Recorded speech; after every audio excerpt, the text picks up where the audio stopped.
وہ ٹریچری اب شروع ہوتی ہے حضرت عثمان کے زمانے میں۔ عبداللہ ابن سبا ایک یہودی ہے یمن کا، وہ اسلام کا لبادہ اوڑھ کر اسلام میں آ گیا مدینے میں۔ یہاں اس نے اس معاشرے کا خوب تجزیہ کیا، یہاں کیا کیا چیزیں ہیں، کون کون سی فورسز ایٹ پلے ہیں، میں کس دختری رگ کو چھیڑ سکتا ہوں۔ میں نے محسوس کیا کہ بنو ہاشم اور بنو امیہ کی بڑی پرانی جو ہے چپقلش اور مسابقت، ایک طرح کا مقابلہ قریش کے ان دو بڑے گھرانوں کے اندر، یہ ان کی ہڈیوں کے اندر ہے، اس کو اٹھایا۔ اب عجیب بات اصل میں یہ ہے کہ خلیفہ اول نہ بنو امیہ میں سے تھے نہ بنو ہاشم میں سے، بنو ہاشم اور بنو امیہ کا معاملہ تھا۔ قریش تو سب ہے، تو قریش جو ہے ایک بڑا قبیلہ تھا، اس میں گھرانے یہ تھے بنو امیہ بنو ہاشم۔ حضرت ابو بکر نہ بنو ہاشم میں سے تھے نہ بنو امیہ میں سے تھے، بنو تیم میں سے تھے، چھوٹا سا قبیلہ تھا۔ حضرت عمر بھی نہ بنو ہاشم میں سے تھے نہ بنو امیہ میں سے تھے، بنو عدی میں سے تھے۔ اب یہ حضرت عثمان تھے کہ جو بنو امیہ میں سے تھے۔ یہاں سے اس نے اٹھائی بات اور ایسی ایسی باتیں شروع کی جو عوام جو ہیں، جو پورا رسوخ فی العلم حاصل نہیں ہوتا، وہ اس کے اندر بہہ جاتے ہیں۔ دیکھو یہ کیسے ہو سکتا ہے کہ ہمارے نبی جو ہیں وہ تو زمین میں دفن ہیں اور عیسیٰ جو ہے آسمان پر بیٹھے ہیں، اور عیسیٰ تو دوبارہ آئیں گے اور ہمارے نبی نہیں آئیں گے، آئیں گے وہ بھی آئیں گے، اور ہر نبی کا ایک وصی ہوتا ہے، محمد کا وصی علی ہے، اسے ہونا چاہیے خلیفہ، وہ بنو ہاشم میں سے۔ باقی جو بھی خلیفہ بنا غاصب ہیں، ابو بکر غاصب، عمر غاصب، اور اب جو ہے سب سے بڑا غاصب نہیں غصاب کہہ لیں اس کو، وہ تو بنو امیہ میں سے عثمان۔ ہاؤ کم، کیسے خلافت اس کی؟ اور اس نے اس تک بات بڑھائی ہے کہ حضرت علی تو خدا ہیں، اوتار ہیں خدا کا۔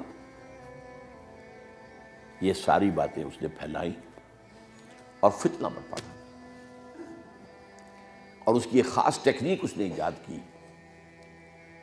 سب سے پہلے اس نے جا کر کوفے میں اپنا میدان جمایا۔ حضرت عثمان کے بارے میں تو اپنا بہت ہی، وہ تو اپنے رشتہ داروں کو پالتا ہے، ان کو عہدے سارے اپنے رشتہ داروں کو دے دیے ہیں، اور انہیں دولت انہیں دیتا ہے، یہ کرتا ہے، معاذ اللہ معاذ اللہ۔ وہاں پہ ذرا کسی نے جو وہاں کے گورنر تھے ذرا بات پرس کی تو وہاں اپنے ہم خیال چھوڑ کر شام چلا گیا، وہاں جا کے وہی بات، وہاں ایک گروپ بنا لیا، پھر مصر چلا گیا، وہاں جا کر وہی بات۔ اب ظاہر بات ہے اس زمانے میں نہ کوئی ٹیلی کمیونیکیشن، نہ کوئی ٹیلی فون، نہ کوئی تار، کوئی اطلاعات کا وہاں پہنچنا وغیرہ۔ اس میں یہ ہے کہ وہ فتنہ تو جنگل کی آگ کی طرح بڑھ گیا، اس کا معالجہ کرنے والا جو ہے، اس میں حضرت معاویہ نے کہا بھی رضی اللہ تعالیٰ عنہ، آپ ہمیں اجازت دیں ہم آ کر کچل دیں ان کو۔ گورنر تھے شام کے، انہوں نے کہا میں فوجیں لے کر آتا ہوں ان کو کچل دیتا ہوں۔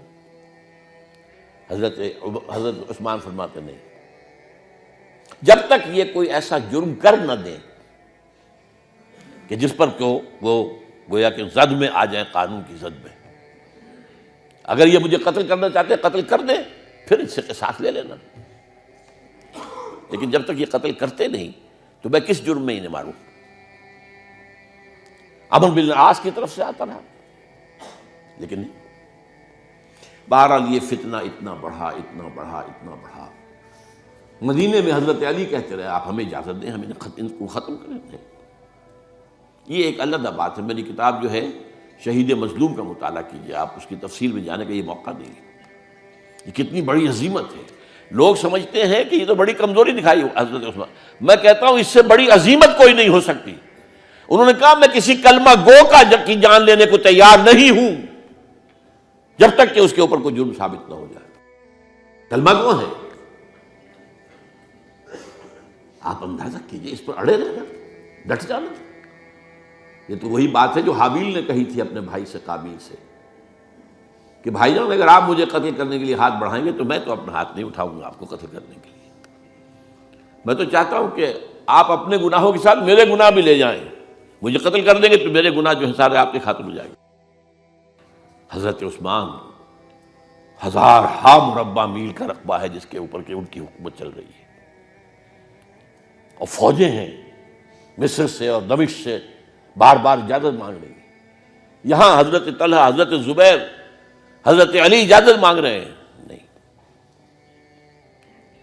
جب تک یہ کوئی جرم کر نہ لیں اس وقت تک نہیں۔ جب یہ جرم کر لیں گے پھر تم لینا اس سے قصاص سزا دے دینا۔